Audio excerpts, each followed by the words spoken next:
Alright guys, welcome to another video. Today is a special video. I have a guest here with me today, Honeysickle from PsychosisExperience. He's got his own YouTube channel where he's also making videos about psychosis experiences and sort of how to deal with them, how to explain them to some degree, and things like that. So I'm happy to have him here, and yeah, take it away, Honeysickle, if you want to share sort of your experience and what got you interested in talking about your experiences on the internet as well. Yeah, thanks for having me on. Mm-hmm. So my experience lasted. So like the pre-psychosis phase was maybe 6 to 8 months, and then the whole psychosis phase was about a year. Mm-hmm. I'm gonna try to condense all that in like 10 minutes, so it's gonna be pretty vague. Mm-hmm. Some places, but so like I think my general like spiritual journey, I guess more mystical or magical journey, Mm-hmm. started around like August of, I think it was 2017. Mm-hmm. It's hard to remember exactly. Really write it down that much. But so around August of 2017, I started getting into like channelings or like spiritual ideas, like occult stuff, Mm-hmm. or different religious ideas. And I kind of studied a whole bunch of that for like 6 to 8 months, until March of 2018. I started believing a bunch of stuff that probably doesn't need to ever be believed in, such as like synchronicities or like angels and demons being out to get me. Mm-hmm. So, around the very beginning of March, I I didn't get too much sleep. I had been going on 3 days or so, not getting too much sleep. I'd also been smoking some weed. Mm-hmm. I think it was like at this point, past 2 months before March, 15, like once every week. Mm-hmm. So I wasn't getting sleep, and I was smoking weed, and I was into all these mystical thinking. And this third night that I hadn't gotten much sleep, I was still staying up late, couldn't sleep, and I remember seeing hallucinations. Mm-hmm. This is like the most bizarre thing I've ever seen with my actual eyes. It's like you can see inside your imagination, but this was like my own sight, like a physical sight. Mm-hmm. I saw phosphenes, and phosphenes are like when you look at the sun for a few seconds and then you look away, you Mm-hmm. see that kind of like shimmery ball thing. Yeah. I saw that on my bed. Mm-hmm. Like it wasn't a light on. It was night, and I saw that. Hmm. Really bizarre. I thought it was angels at the time. Mm-hmm. Truly, I have no idea what that is. Mm-hmm. I don't know how it would come to exist in a hallucination. I don't know how that works. Mm-hmm. But so then, the following day, I go to work, and I think that my coworker is God. He's like, "No, man, I'm not God." And my day continues as a normal day. I guess not really normal, because while I was there, still thinking that my coworker was God, I heard him speak something, and I interpreted it differently than what he intended it to mean. Mm-hmm. There were a bunch of examples while I was in the experience, but the one that stuck out to me, and I remember still, is he said, like, "Hey, the project due date is changed to April," and I heard those words physically, but I interpreted them in my mind as a different meaning. Mm-hmm. And I thought that he meant that the world is going to majorly change in April instead of the planned date of March, or Mm-hmm. whenever that was. Mm-hmm. And there were a whole bunch of different bad interpretations that I had. Eventually, I just left work because I thought that we lived in a simulation, and I 100% believed it and decided to act on that belief. Mm-hmm. So I left work. I ended up going back to my parents' house because when I'm in psychosis, I like believe whatever thoughts come to my mind. Mm-hmm. So if I think the thought, "Oh, the reason I'm seeing all these kids at the mall is because I have a kid that my first girlfriend never told me about. Well, I Mm. mean, I'm gonna believe that, but it's clearly not true. Mm-hmm. But I believed it, and went home, told my parents, and they're like, "Yeah, we gotta take you to the hospital." So I go to the hospital, they take me to the psych ward. I'm in the psych ward for 10 days, and I kind of chill out. I go from definitely psychotic to uh, not outwardly looking psychotic, but Mm-hmm. still like thinking delusional thoughts. Mm-hmm. Still thinking about synchronicities and angels and demons and aliens and all that kind of stuff.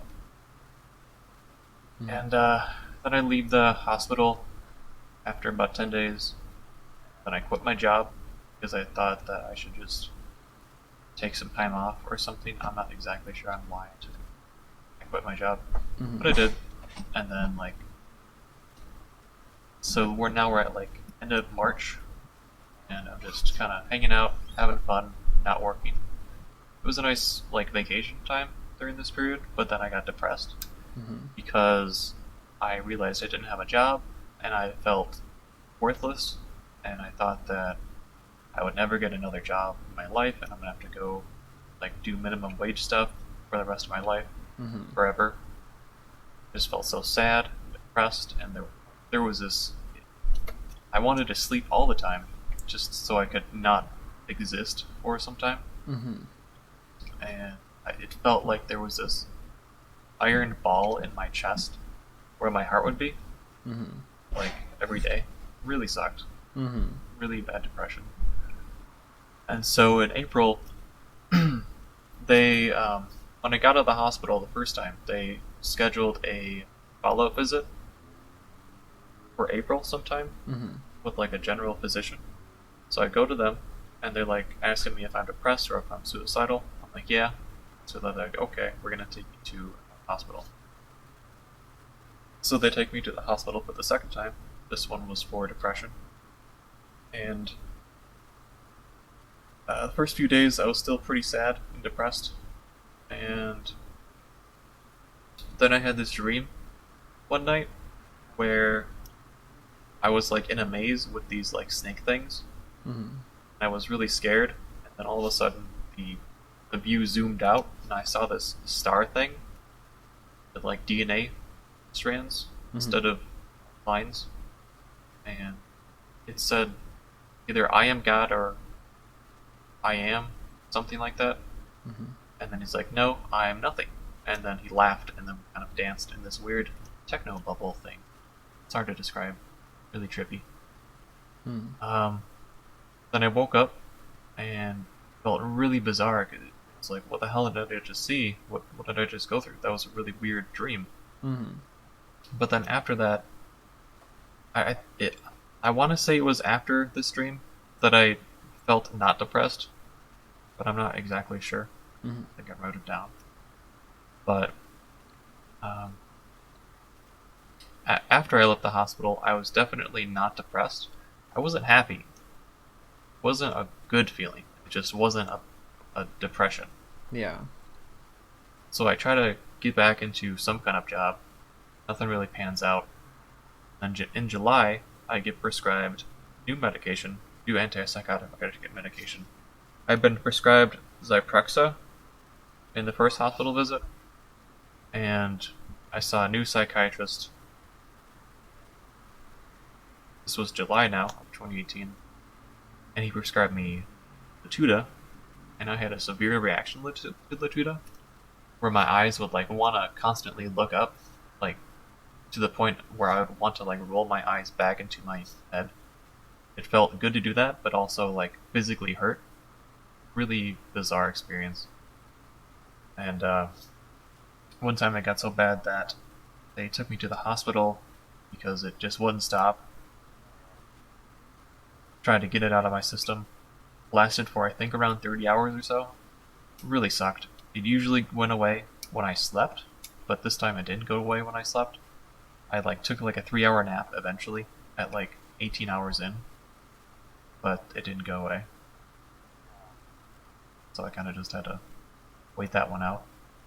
But while I was in this third hospital, I kind of had some psychotic episodes. Um, I don't really want to talk about it because I'm really embarrassed about it. But so I go to that psych ward again for the third time. Um, I don't remember how long I stayed here. I think it was less than 10 days, maybe a week. Not really sure. I didn't really talk to anyone in this time. It was really lonely in that psych ward. But I get out of that third psych ward and um, still kind of like into spiritual stuff. I go into another psychotic episode in August of 2018, but it was well hidden, so most people couldn't tell.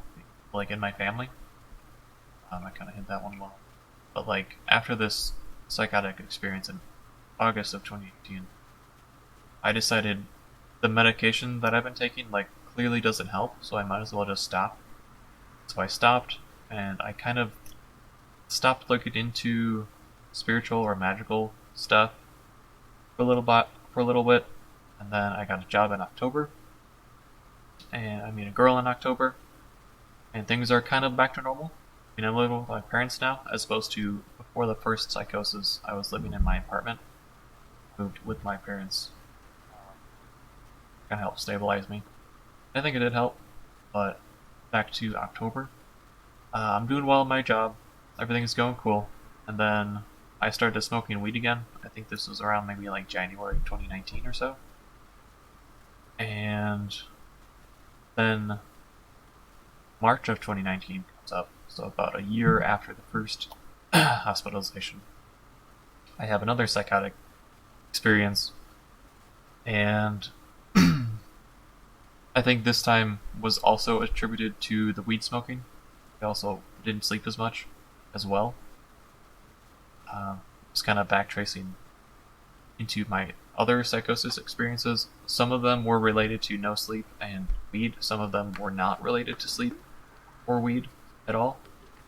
So it doesn't seem like it always triggers it, but it is a factor. But back to March of 2019, I go into a psychotic state while I'm at the pool. We've got a community center next to where I live, and I went there to swim. And go into a psychotic state, thinking all these crazy, fast thoughts. And I kind of realize that I'm in a psychosis because everything feels off. It's like I want to describe it as like being in a spiritual realm, even though it's definitely not a spiritual realm. That's what I thought at the time. Mm-hmm. And in my psychotic state, I'm like believing whatever thoughts come to my mind, and walking around, kind of doing weird things like going inside of closets that I'm not supposed to, following people around. Eventually, I'm getting ready to leave the pool, and I see this Chinese dude or some kind of older Asian guy walk out of the locker rooms, and I'm like, oh, that's the Dalai Lama. In my psychotic state, I'll believe whatever comes to my mind. So yeah, let's follow the Dalai Lama. And so I follow him into a lazy river, and I just kind of stand in the lazy river and think about the idea of all of this that I'm experiencing meaning nothing. So all this psychotic thinking, I am now believing the thought that all of this means nothing. This is like a thought that I believed fully that actually helped. Because then it was like I'm pushing all of this crap beliefs out of my system. And I remember this image in my mind of this like dark figure that kind of looked like a friend I used to have, and he was like talking to me. But this is like all in my imagination. I didn't physically see this. It's in my imagination. So there's this dark figure, and then I imagine All Might from an anime. He's like a superhero, kind of like Superman. Mm-hmm. And I imagine this character like punch this dark figure, and like he splattered in my imagination. Very visceral and hard feeling, but it was like representative of me like destroying these dark, twisted fantasies that I have. And then I leave the pool, I go home, and my parents are kind of like freaking out because it's like, hey, you're kind of acting weird. You should probably stop that. I'm like, yeah, I should probably stop this. And I take some of the leftover Zyprexa that I had. Didn't really help, I don't think. But like after that experience in March of 2019, I wanted to look at everything that could be related to psychosis and what I could do to not ever go in that again. And I'm pretty confident that there are 3 factors, maybe 4, that led to my experiences. First one being the mystical or magical thinking. I believe this is the most important factor. Not to say that the other 2 or 3 are unimportant, but it's like this is one that like really made me believe some really weird stuff. And the other 2 or 3 are, I think 2 of these are tied, the weed and the no sleep. I think those are tied in importance. They're less important than the magical thinking, my perspective, but still super important. And then a 4th factor, which may or may not exist, is like nutritional value that might have made an impact. I'm not really sure. Might have had something in the first experience. Since then, since 2019, I've been trying to like focus on myself. I think I'm doing a good job. Now I'm here. So you haven't had any since then? No. Yeah. I've had dreams where I'm in psychosis, and it fucking sucks. Oh my god, it's like so twisted, and it's like it's like I'm having a thought in my dream, and then the dream characters are like acting on the thought that I have. So it's like, why the fuck can you read my mind? Oh, it's a dream. That's why. No. That's interesting. So it's not you that's psychotic. It's the like you're having thoughts, and then the characters in the dream are acting out on those thoughts. Yeah. Exactly that. And you said mystical thinking. What did you mean by that specifically? I kind of know what you mean, but I want to make sure that people understand what you're talking about. Yeah. So when I think of mystical or magical thinking, I think of things that like are so like out of this normal experience that it's hard to prove or disprove. So like things like tarot or astrology or synchronicities or occult rituals or law of attraction, those kinds of things I would label as mystical or magical. But something like meditation, like I can do a test with meditation. Like I can put my focus on one thing and notice the results. So it's like things that I can't really easily test or easily falsify or easily prove true that are grand. Gotcha. That makes sense. So you find that kind of pulls you in kind of a delusional thinking spree to some degree. Yeah, delusional thinking. That's a good way to put it. Yeah. Yeah. Yeah. Well, thanks for sharing your story. I know, it's a very personal thing for most people, so I appreciate you like sharing that. I can relate with a lot of things that you mentioned, including the sort of mystical thinking. That was one of the themes for me too. That showed up before my experience as well. So I think you're definitely onto something when you say that that's one of the key components.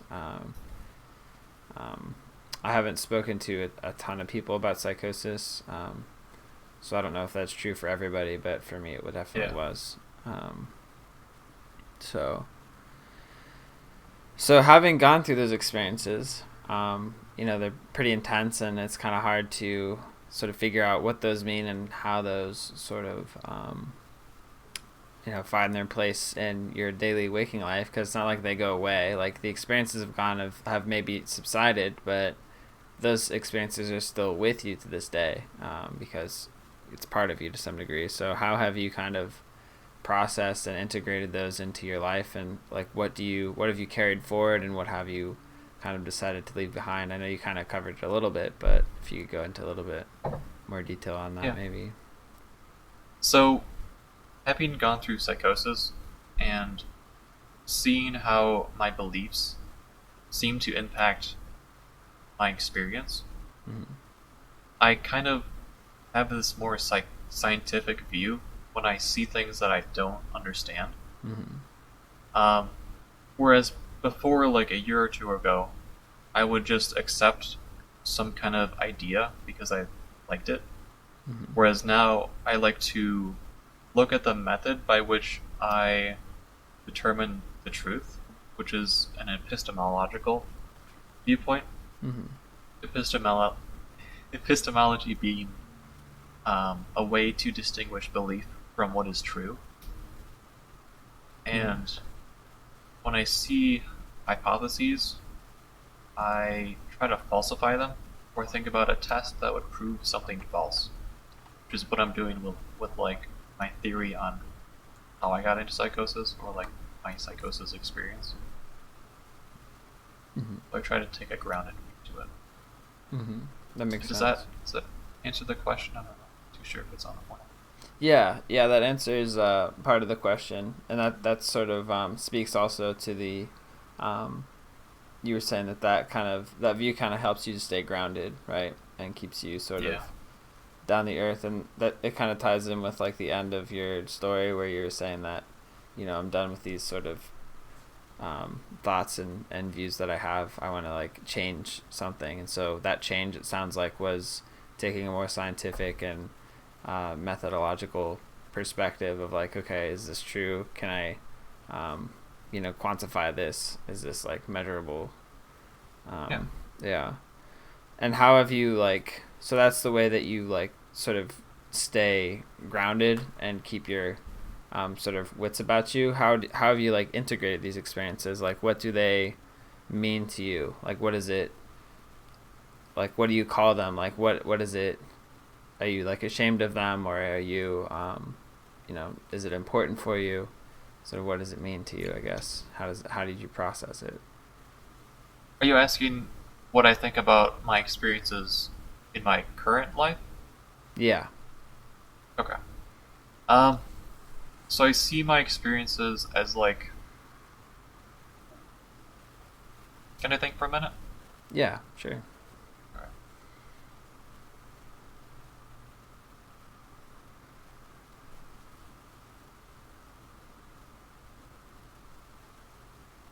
So I see my experiences as a point of strength. Mm-hmm. It's weird to think about because it's such a shitty fucking experience. Mm-hmm. But it's like I've been through this like personal hell of my worst nightmares. And I'm where I am now.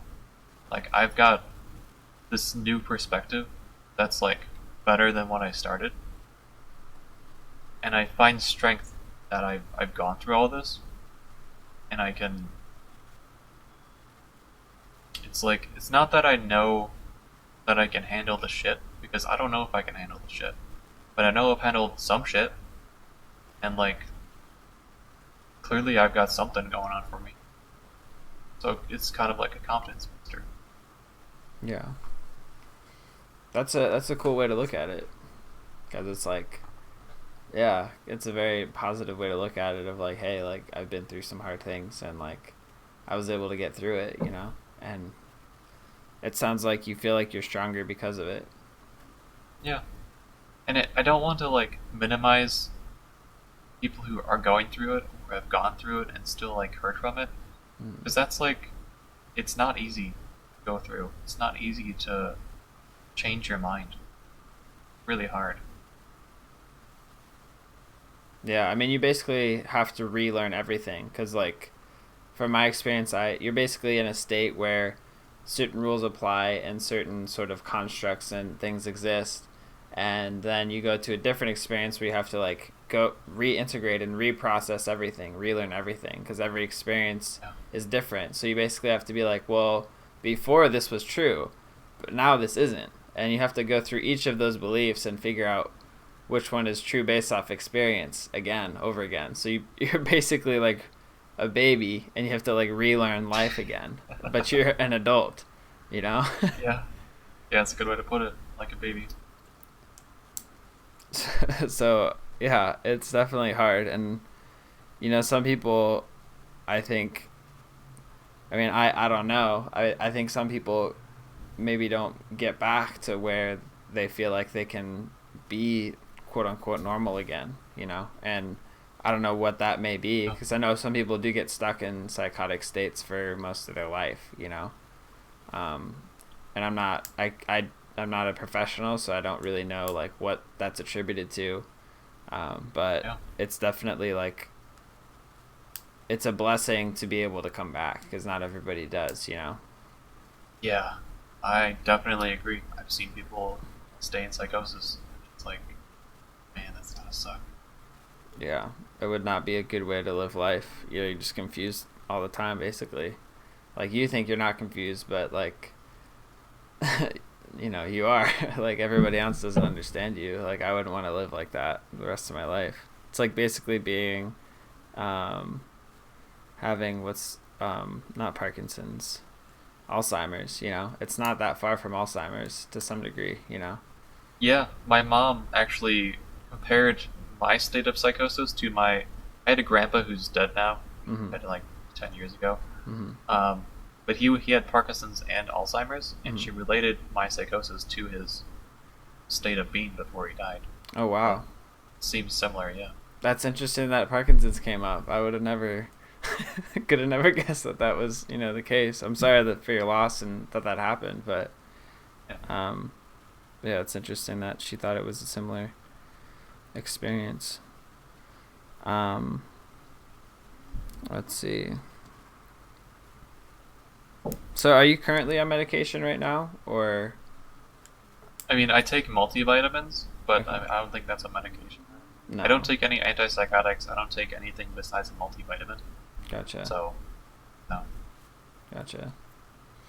When did you stop taking medication? Was it last year that you stopped, or Yeah, I, so I got prescribed Zyprexa in about middle of March of 2018.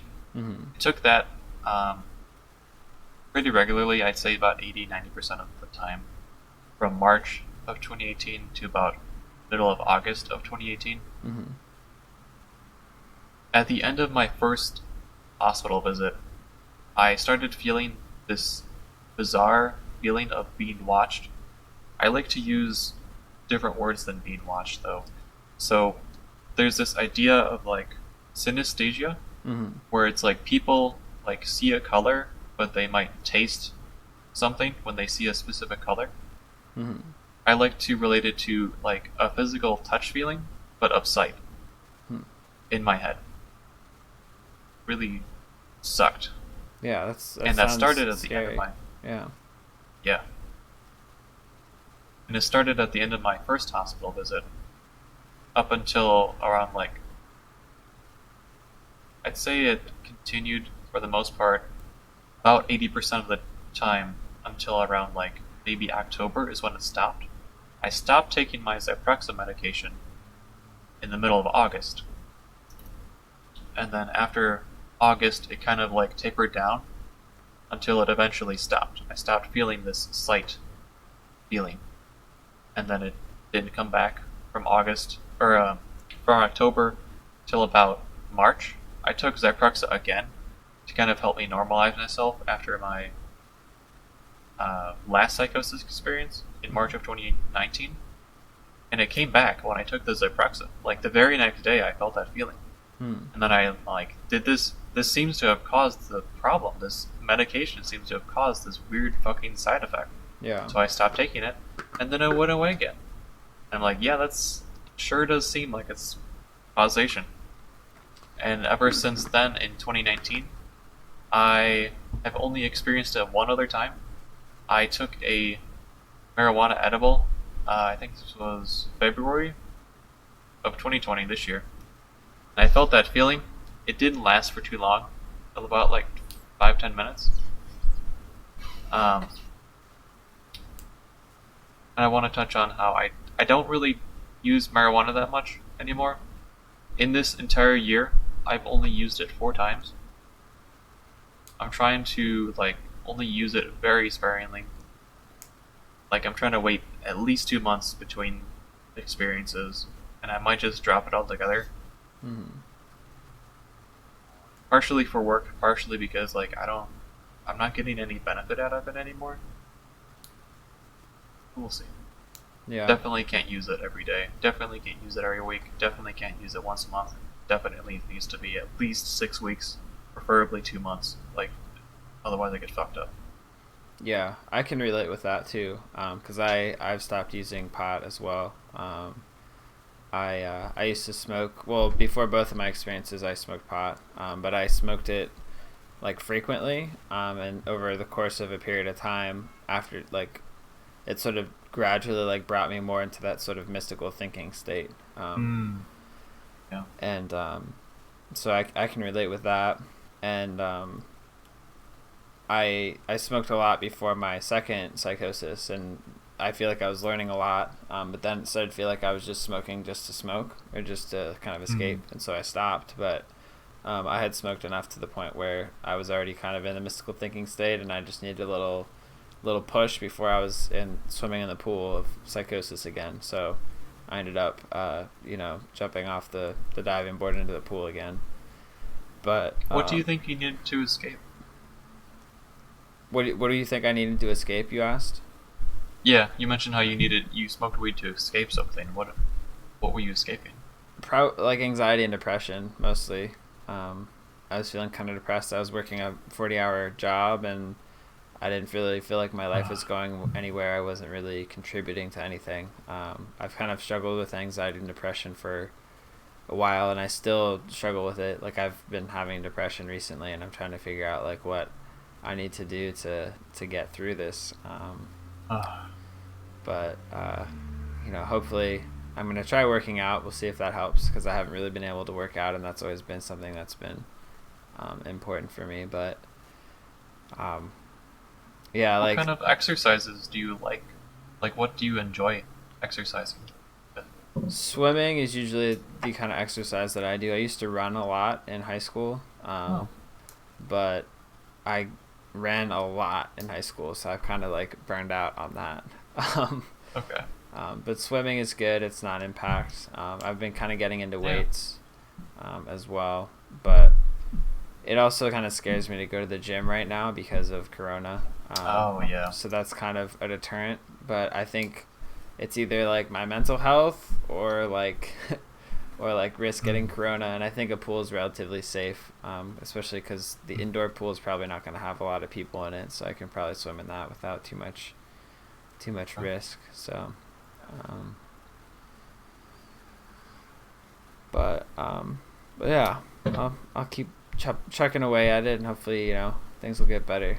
Doing things like this really helps because I feel like I'm making a difference, and it's fun to talk with people. So, so is that right if I ask you another question? Yeah, go for it. Okay, cool. Having gone through your experience, what do you wish you would have known before you had the experience, or throughout the experience? What do you wish you would have known? Or for people who are going through the experience of psychosis, what would you kind of tell them? Something I wish I knew. So I'm thinking like there might be different advices I would give to myself at different points in the whole experience. Mm-hmm. So like maybe in 2017, I would like to have known like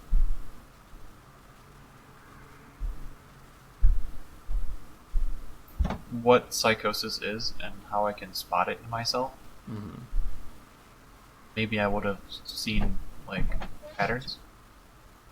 Mm-hmm. And then around like April of 2018, I'd like to give myself a community of people who've gone through the same thing and are like looking to be healthy or have mental wellness.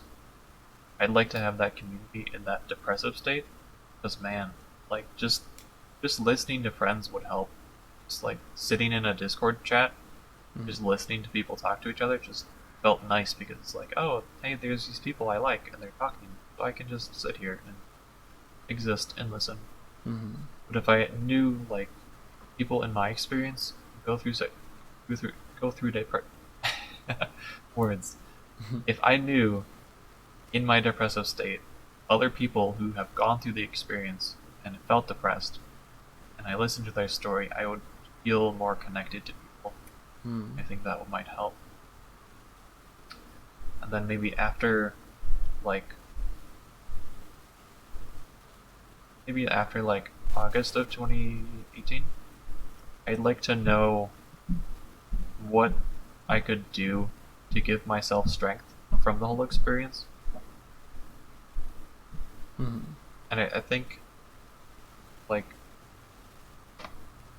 I did give myself that in March of 2019 with that whole, like, Dalai Lama guy, none of this means anything mantra I repeated to myself. But I wish I knew that earlier. Yeah. There's definitely like a learning curve, I feel like, with psychosis. Like, once you've like had enough of the experience, it's like, okay, I'm done with this. Like, Yeah. it was fun for a while, but it's like, it's not fun anymore, and I know this isn't good for me. So like, we're done with this. Yeah. Like, go ahead. Something that I thought at the time was like psychosis was a spiritual awakening. So I thought of it as going upwards. Yeah. But now I see it as going way, way down. But it was like my sense of gravity was like, oh, this is up. This psychosis, yeah, that's going forward in life. No, it's not. Dude, go away from that, dude. Yeah. I know there's a lot of people who sort of talk about psychosis and like the spiritual awakening aspect of it. Do you think there's any truth to your experience, or any truth to anything that you still hold on to from those experiences, or do you feel like it's all just like, just forget it all, So it's like, what is an awakening? Like, I've got my own definition of what I thought an awakening was. Right. I thought it was like getting closer to perfection. And like, this is the next step in the evolution towards perfection. Right. But as to the validity of that being true, like, I don't see any way that relates to what is true. Like, I see a lot of pain, and I don't know that the pain leads me to the truth. I don't know that. Like, it might, on this weird backwards way, like, okay, let's go into a lot of pain, let's jump into this vat of acid, so that way we know, how nice it is to not be in a vat of acid. Like, I don't know if that's true. Yeah. Yeah. Yeah, that makes sense. And I had a similar definition of what spiritual awakening was, like more perfection. My definition of that has changed since then. I don't think that we can really become more perfect.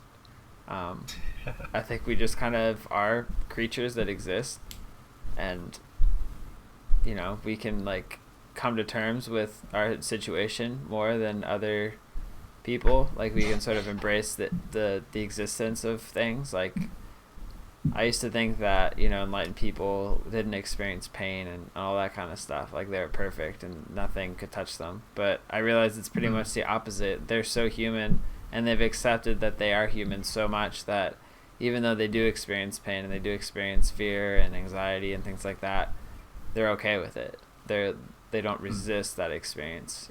Like, there's nothing really different about an enlightened person versus like a regular person, except for they don't like resist their experience anymore. They don't really like try to fight it. They just understand that this is the fact of reality and this is the state that we're in.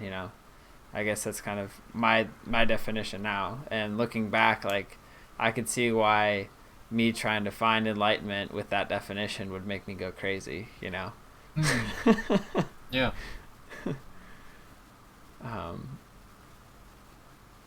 Like, wanting to go towards perfection when it's actually more accepting yourself. Yeah, that's basically what I think enlightenment is. I think that we have control over some things in our life, and we don't have control of other things in our life. Like, the Dalai Lama has health problems, like, he's considered an enlightened being, but he still has health issues and stuff, so I'm sure he still feels pain. If he goes through surgery, he might recover faster because he's in a healthier state. Maybe. But he still experiences things that other humans do too. He's still human. But yeah, so I forget what we were talking about. I guess I asked you if everything was just hogwash or if it had value, and you said that it wasn't worth jumping into a vat of acid just to figure out that a vat of acid's probably not a good thing to jump in. But now well, you know, right? It's more like I don't have to jump into a vat of acid to appreciate how my body is not in a vat of acid. Yeah. But now we can talk to people and tell people that it's not worth going in there, Yeah. If they'll listen. Yeah.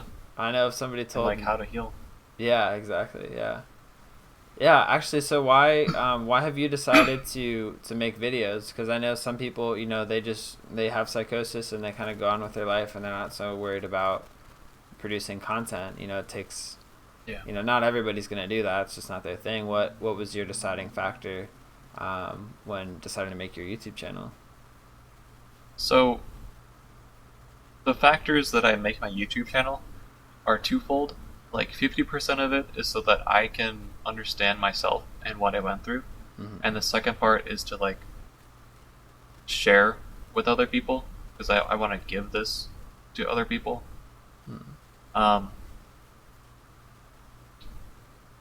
Something that a hypothesis that I have not proven true yet is that the psychosis journey has parallels in my experience to the hero's journey.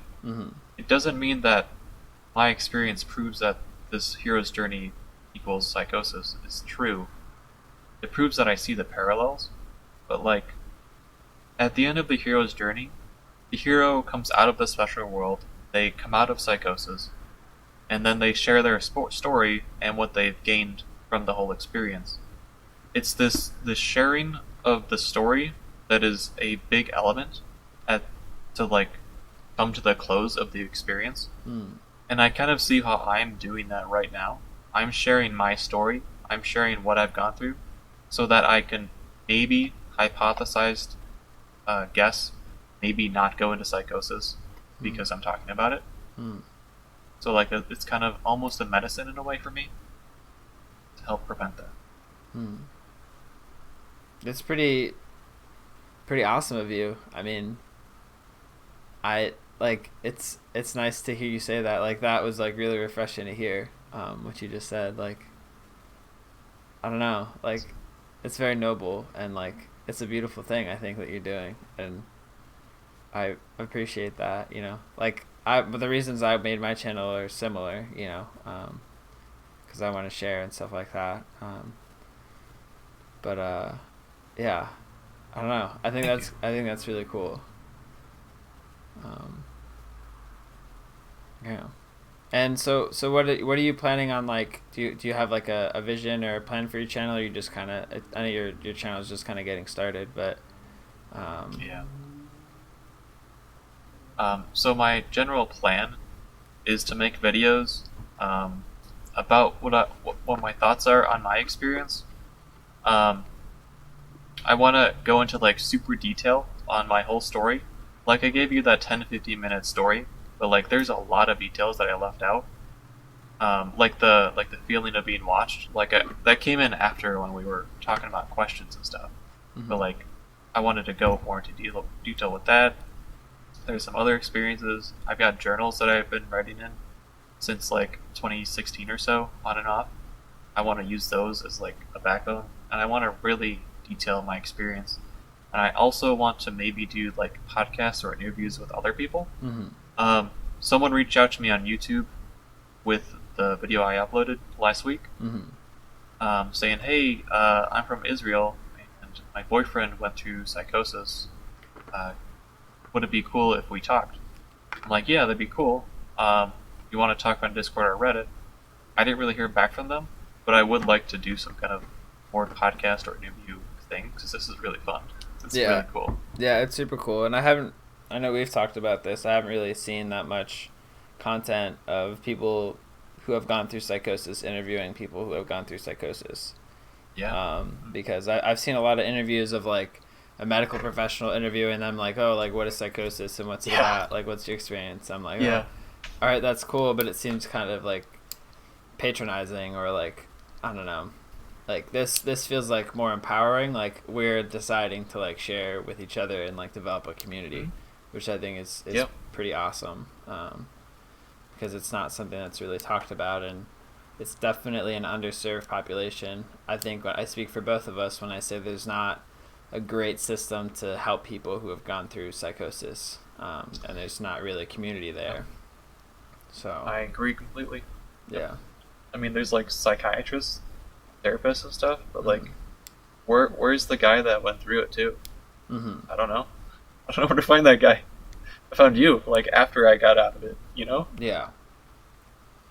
Yeah.